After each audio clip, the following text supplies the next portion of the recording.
Hey friends, welcome back to another Field and Garden podcast. It is your friend Lisa Mason Ziegler, and I am really glad that you have dropped in and you're in for a treat today. I am talking to someone that literally only lives, what would you say, Torrie, 2 miles from me? Yeah, about 2 miles. You know, this has just never, ever happened before. And so I am talking to Torrie Anderson, and you're going to learn more about her and her little farm in just a minute. But we kind of found each other, or she found me. How did you find me, Torrie, now that I'm thinking about that? Yeah, a friend's mom actually has been in this area for a long time. And she knew about you and told me there's a world-renowned flower farmer practically in your backyard. And so I looked you up and I was like, oh my gosh. So yeah, that's how. Awesome. So I had never asked you about that before. So Torrie and I have kind of kept track of each other. And so I thought this is her first year growing. And she is where a lot of people are that I talk to. She's a mom to 4, right? To Yes, 4 little 4. ones. Mm-hmm. She's a mom. She's in the city. This is her first year. She's starting a business. I think she has had businesses before this one, and we'll talk about all of that. But I really wanted to hear about how she got here and how it's going, and just as an encouragement and a reality check for everybody. So Torrie, first tell us about you, your farm name, where you're located, because not everybody knows where I am. And just tell us a little bit about, set the stage for us. Okay. Yeah, my name's Torrie, and I actually grew up in this area where I'm farming, moved away for a while and moved back the weekend that COVID shut down the world. So a very unique time. And I have 4 kids. They're 10, 8, 4, and 1. And I've been homeschooling them for the last 4 years. We're actually kind of transitioning this next school year and sending our older 2 to school. And I've been married for 12 years. My husband quit his job in January to help build out infrastructure for this flower farm, but is going back in the fall, and I'm on my own. So it's a new adventure. Wow. So tell us what led you to becoming a flower farmer? What made you think that this was a real thing? Because I know for me, it was like, you mean that's a job? You mean I can build a business doing that? So tell us how you became a flower farmer. What led you? Yeah, so I've always loved flowers, but I can remember back when I was in high school, my mom took me on a trip to New York, and we were shopping one day, and we came upon this like pop-up vendor, like a street vendor, hole in the wall kind of place. And they had their flowers in buckets organized by color and variety. And I had never, ever seen anything like that before. So it stopped me in my track. Yeah, I have a picture of me that I just recently framed, and I'm putting in our barn to show people kind of the beginnings of all of this. When I left that trip, I drew up plans of opening a flower shop, and those plans sat in a box for decades. And so, yeah, I've always wanted to own a business. I started 2 businesses in the last couple of years. And when we moved here to Newport News, we closed those down. But the biggest thing that I liked about the idea of owning a business was being involved in the community and the face-to-face interaction with people. My husband came upon Nicole with Flower Hill Farm and saw her flower farming endeavors, and said, hey, you should look into flower farming. And I looked at him and was like, are you kidding me? Like, I just explained my life, 4 kids, homeschooling, there's a lot on my plate. How am I going to flower farm? And then, like I've already mentioned, our friend's mom told us about Lisa, and just seeing what you have been doing in literally minutes from my house, it interests me. And I was like, maybe I can try this and do this on a small scale, but it's obviously grown much larger since then. Awesome. So tell us about what you have there. Tell us the size, if you have any infrastructure, do you have any equipment, how big is your garden and your property, and what you got going over there? Yeah, so we live where we're farming, so space is quite limited, but we live on about an acre. We don't farm that entire acre because our house is here and we have, an area for our kids and we have a big driveway, so it takes up some square footage. But we also have a neighbor who has allowed us to grow on her property that we can walk to. So it's kind of, walk across one neighbor's yard to get to this area. We were really fortunate enough to already have a tractor when we started.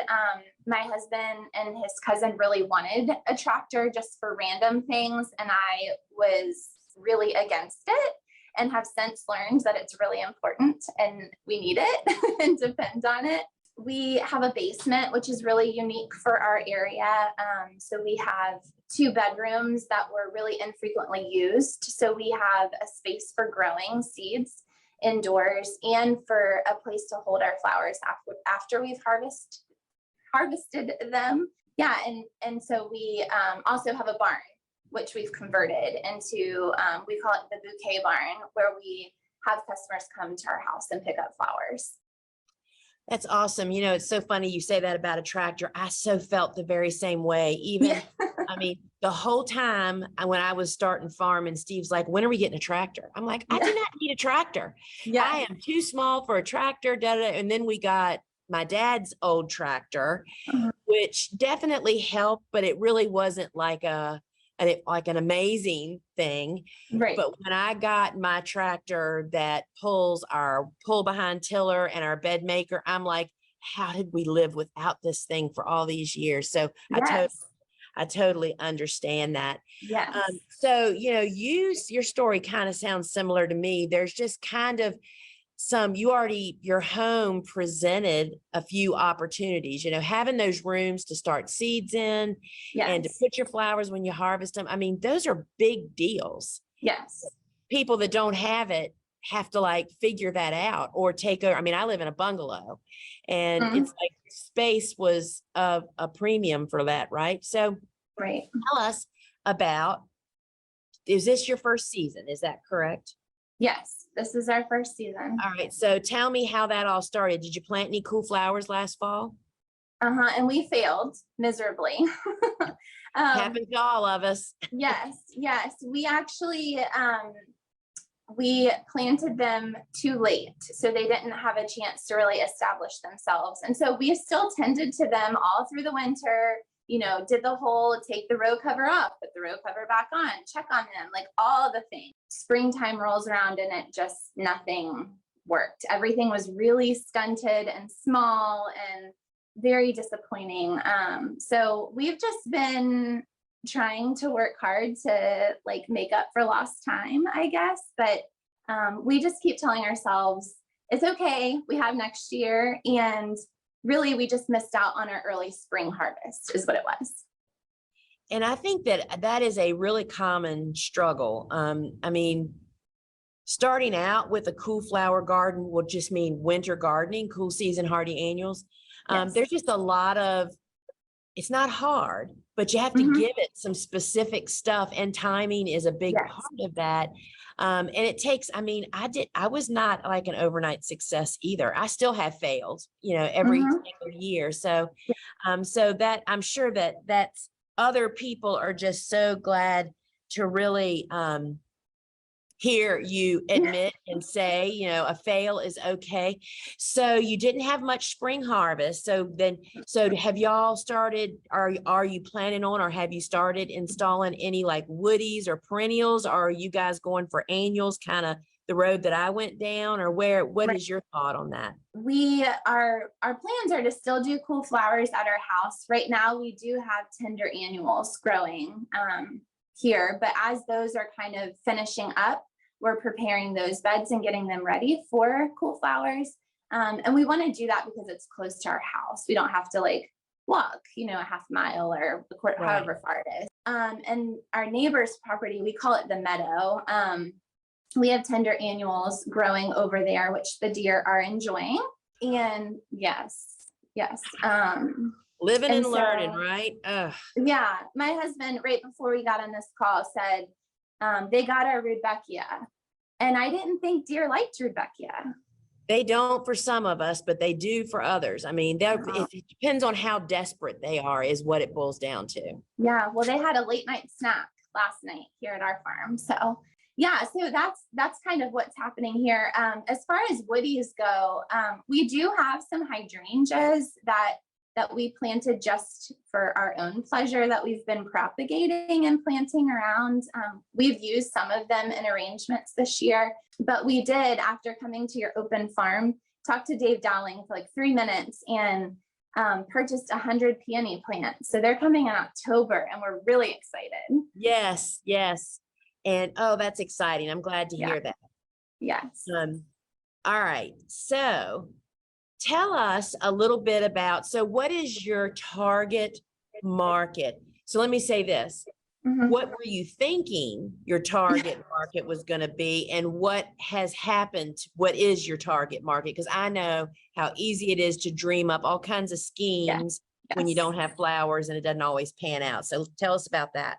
Yes. Well, hearing about what you did with Members Market, I loved just the idea of being able to interact with friends and family, but then also just like getting to know people in your community. There's just like a personal spot in my heart that I really love that interaction, and that like really drew me to that. So we're doing something similar, and we call it Market Days at the Bouquet Barn. And so it's small. We have about 30 customers. They don't come every week. We have about 6 to 8 that come every week. So that always was the plan. And we do want to sell to florists and grocery stores. I actually took, like you've recommended in flower farming school, a big armful of sunflowers to a local florist, and she was on vacation. I still left them. So that was a little sad. I checked back in a week later when I knew she would be back, and I didn't go. I didn't go because deer ate our sunflowers. And so we literally have no sunflowers right now. They like ate this round of succession planting. So we're just waiting for sunflowers to come again. So yeah, that's what we want to do. And you know, it's first year. I expect those things to happen, but that's kind of long-term plan for us. But we are right now at a farmer's market every other Sunday for a few hours. We have a hair salon that we deliver bi-weekly to, a local coffee shop. We start actually doing deliveries tomorrow weekly to them. And they also hosted a vendor event this past weekend that I got to go to and did a bouquet bar, and that was really fun. So that's so awesome. And I will tell you that I was so hungry back when I first started. I was willing to do anything. Yes. You know, I mean, it's like, you just never know who you might meet or what connection you might make or what may actually develop. So, I mean, I'm really encouraged to hear that you're making all those great connections, because there is a gift of being in the middle of the city, right? I mean, while we're limited, we have limitations. There's a lot of good stuff. Selling our flowers out last year, our farewell season. And we'd have 20 to 30, you know, on a holiday weekend, we might get 40. But still, so that's really, really great, Torrie. I'm just so glad to hear that. Tell me about, how did you make so you shared that you made a connection with a florist, but then you didn't have anything to follow up with that. And I want to talk about deer in a moment here. Don't let me forget that. Okay. So how did you make contacts with your coffee shop? I'm just trying to throw out some bones to people that are looking to sell. So how did you make your other contacts? Yeah, so the hair salon, my sister-in-law actually went to high school with the owner of this hair salon. And it's funny, she actually purchased a flower pass for me. I thought she was buying it just for personal use, didn't really put it together until she placed an order that it was for her hair salon, because she was asking for more than one bouquet. It was like, can I have as many as you'll give me? And I was like, I like didn't know what to do with that. Right. And then it clicked. And so that's kind of how that started. That was, you know, that was just fun and a connection there. But the coffee shop, I actually, I knew that this coffee shop was really big into supporting local businesses because they'll do different events and have, like artists come in and do a paint night, and they'll do game nights and have different people come in and, for entertainment. So she, I knew wasn't going to be there. So I actually did a handwritten card to her, and just told her what I wanted to offer to her, and just asked if she would consider it. I dropped off a large bouquet to her, as well as a small little posy that had, I don't know, 6 or 7 flowers cut short. They're probably, the whole arrangement together was probably like 6 inches tall. Just, it would be cute on a little table at a coffee shop. And she emailed me back the next day and was like ready to go. And so that, it was just a personal touch, and just being really direct and forward. So that really worked. It's so very true, isn't it? To be honest and upfront, and they're business people, you're a business person. And I think the stigma that some of us have to overcome as farmers is that perhaps in the past, sometimes businesses have had interactions with people that aren't really professional business people. And I mean, once you're in business, you're a professional, whether you think you are or not, right? Right. Mm-hmm. Sometimes you have to overcome that, and you doing what you did, that's kudos to you. That is really good job. So I'm sure there are people that are sitting there thinking, oh my gosh, you're a mother of 4 and you're homeschooling. Tell us a little bit about your schedule. How do you manage to get things done?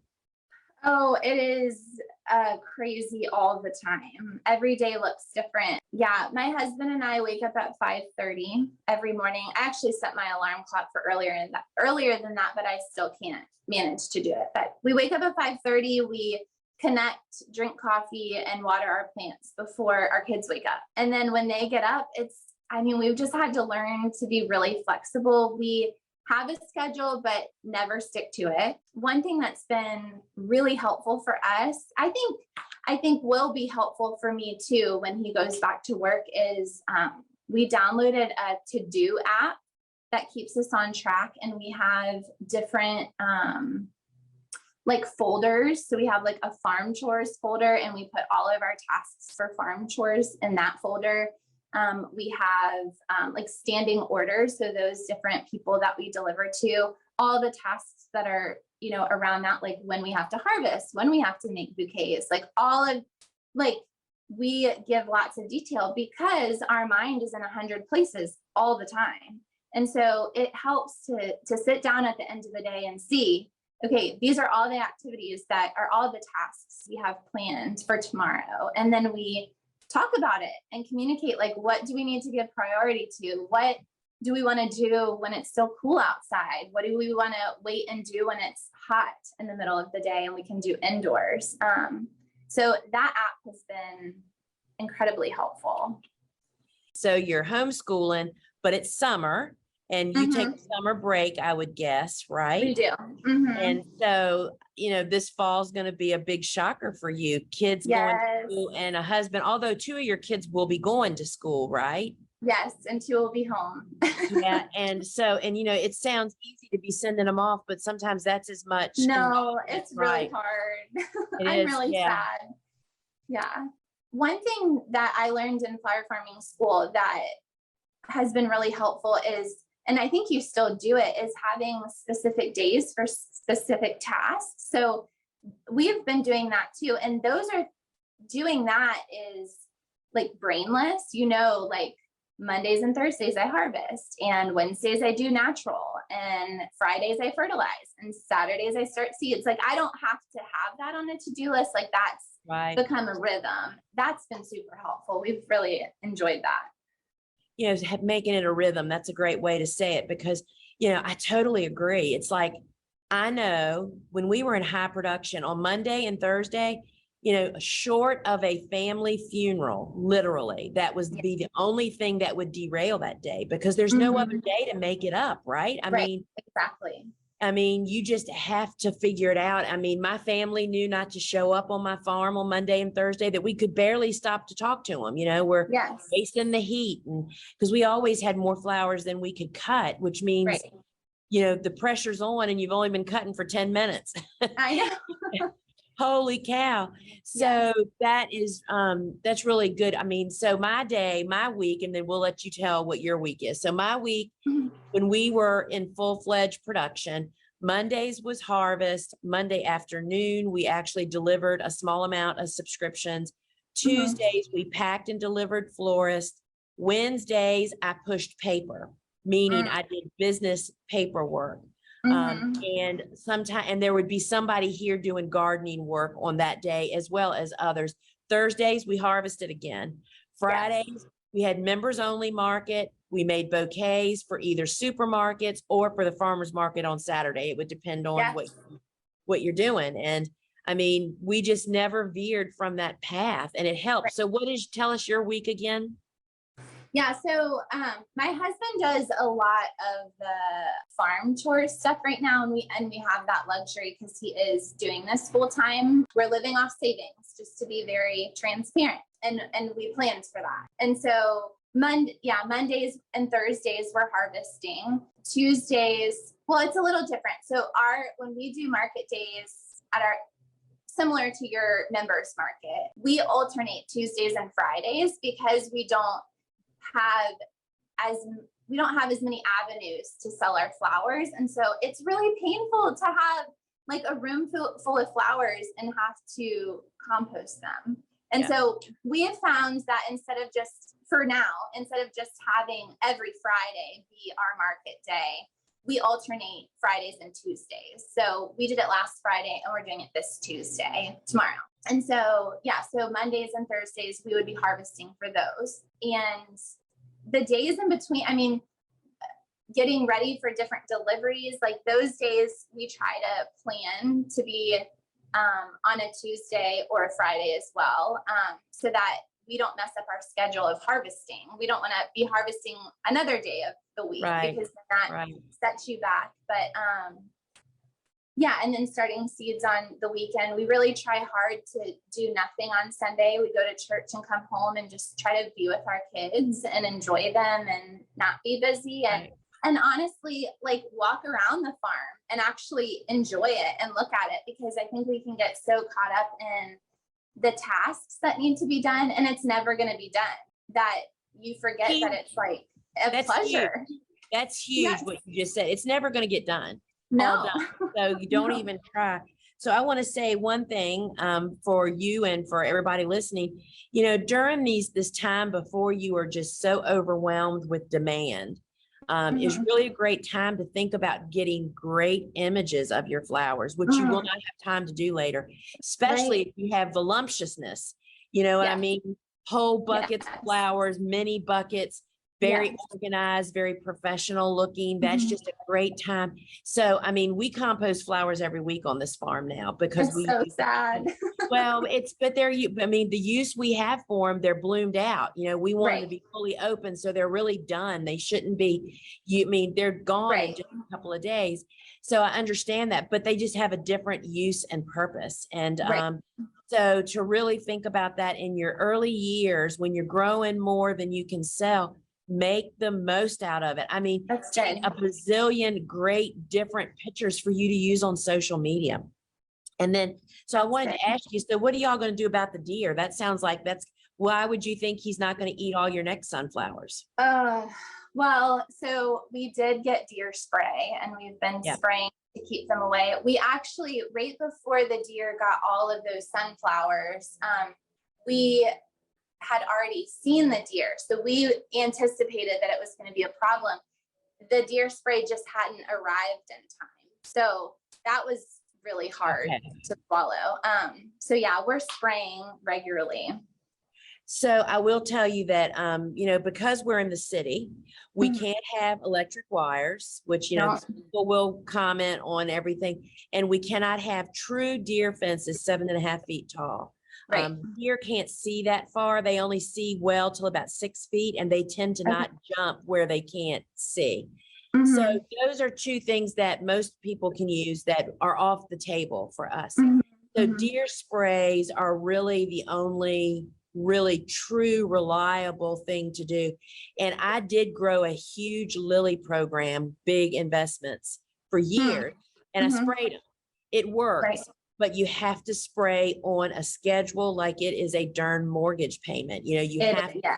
follow the instructions, and that they'll just find out that it is just easier to go to your neighbor's yard. Sorry for Right. your, but we just discourage them enough that every now and then they'll show up and they'll graze on our clover crop, Right. but they didn't touch it for months. So, you know, we just have to keep reminding them why it's not really a very good thing.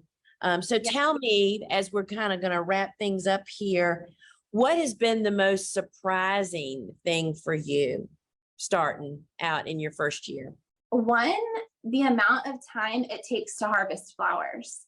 I'm actually looking out my window right now at these like coral and pink zinnias, and they're beautiful. And I want to just go out there and cut them, but I know that it's going to take me like 45 minutes to an hour to like go cut those. And so that's been really surprising, the amount of time that it takes to harvest, but to do other tasks too. You think you can just go out and do it real fast and squeeze it into a little free window that you have in your day. And it's not so.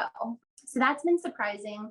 And then also, we have faced just so many difficulties growing flowers. My husband and I have gardened for like the last 12 years, as long as we've been married. And we've grown vegetables, we've grown fruit, we've grown microgreens, we've grown sunflowers and zinnias. And growing on the scale that we're growing now is new to us. And so bugs and the weather and all the different factors that can really affect your crop, it hurts a lot more. And so that has been really hard. And as well as soil, we thought we had really good soil and invested a lot of money in our soil, and it was not good. And so we've been fighting that, just a nitrogen deficiency. And so how difficult it's been to grow flowers, given our experience with growing things. Like, that has been a surprise to us. And I think that is a really common surprise. One of the things I often reference, especially to new and people thinking about becoming a flower farmer, the glasses that you wear when you're a gardener, you're taking those off and putting farmer glasses on, and could anybody have told you what it was like to have your first child? I mean, how your life would change. There's just nothing that anybody could say. I mean, your parents try to prepare you when you get married or when you go out in the world, but you think you know it all, right? I mean, I can still remember feeling that way with my dad, but you know, I think that is a common surprise, because first off, you didn't pay attention to hardly anything when you were a gardener. You know, you gardened as a hobby. It was there, great. And if it wasn't there, it wasn't so great. It was, oh, well, so sorry, Charlie, right? Yeah. But once you start obligating yourself and putting your face out there that you're going to have flowers, or you're going to do subscriptions, or you're going to join a farmer's market, all of a sudden the whole game has changed. Yeah. And then you're doing a little freaking out. And so I totally get it. And we've all been there. I mean, how many times did I stand out in my field and say, there has got to be another bed somewhere to cut? You know, I mean, it's like, so holy cow. So that's not just a first year problem. It does happen in future years, but just on a different plateau maybe. And so what keeps you pushing to keep doing this? There's a few things. You know, this past weekend when I did this vendor event at a coffee shop, a friend came. She actually went to get coffee, didn't know it was happening, and didn't know that I was flower farming. So that was kind of funny. And she bought flowers, and she told me last night at church that every time she walks past her front door where her flowers are, she smiles. And that just like warms my heart, that something that I've worked so hard on, sweat over, you know, cried over, like rejoiced over it, like that someone else gets to enjoy them, and it like moves something within them to make them feel happy. That keeps me going, to know that it impacts other people. But you know, with the whole deer thing that happened when we discovered that they ate all of our sunflowers, my husband was mad. And I think I post about it on social media. What you have said in the past, like, be quick to triage, don't stress, like, just, you know, it happened. Now, what are we going to do different? Let's keep moving forward. And so that keeps us going, just like constantly encouraging one another, seeing what other flower farmers are sharing on social media, which has been helpful. And my kids are watching everything. Yep. So like when I work really hard on something and I don't give up, like that's a lesson they're learning. And running a business, that's a lesson that my kids are learning. My daughter actually, it's not an official business, but she started a little business making handmade things, and I've let her set up shop in our barn, and people have been buying her stuff. And so like she is learning what it's like to work hard and to have a business. And our two littles, the 1-year-old and 4-year-old too, like they're taking interest in flowers and asking, what is this? And we're talking about colors. And so that too, like just knowing I have 4 little people watching my every move, it makes a difference in their life. Well, kudos to you. And I totally, I'm so glad that y'all took away from flower farming school about triage. It's like, what is the point of belly aching over it? It's like, in my mind, I'm like, all right, what am I going to do now? I mean, it's like the thought of having customers, or, you know, we have a big photo shoot here on Wednesday, and I was walking through the garden this morning. It's like, shucks, that does not look like I think I want it to look. All right, we just won't feature that color. Right. Move on. Yes. You know, and not everybody, and that is a learned response. I don't know about you, but I used to be somebody that would worry and grind on stuff. I don't worry anymore at all, but think of yourself as a fire extinguisher, and your job is to put out fires all day. And that means unexpected things. You mentioned it about being flexible with your kids. You know, I mean, all of a sudden your whole day can change based on your family needs. Because I know you all are like, we are family first, right? Yes, 100%. And, you know, I'm immersed in entrepreneur families, and that is very true. But everybody also knows, if it weren't for business, we wouldn't have all this. You know what I mean? So your kids learn that appreciation of where it all comes from and how you get it. But when the rubber meets the road, they're first. Everybody, your spouse, your whatever. Yes. Yeah. Torrie, thank you so much for sharing your story. And it sounds like y'all are doing it. It sounds like you hit some walls, but those are all normal walls. Those are all walls that many of us are still hitting today, you know? Yes. Well, thank you. I mean, I just am so proud of you, and so happy for the way things are going. And so tell people how they can find you on social media. Yes, our farm is called the Flower Farm at Young's Mill, but if you search Young's Mill Flower Farm, you can find us on Facebook and Instagram. So people would know then. So if there's local people listening to this, we are in Southeastern Virginia. We're in Newport News, Virginia. And if you're a local person and want to connect with Torrie and her flowers, you can reach out to her through that way. And so your Facebook and Instagram, is there any other way to reach out to you? Do you have a website? Yes, we have a website. It's also youngsmillflowerfarm.com.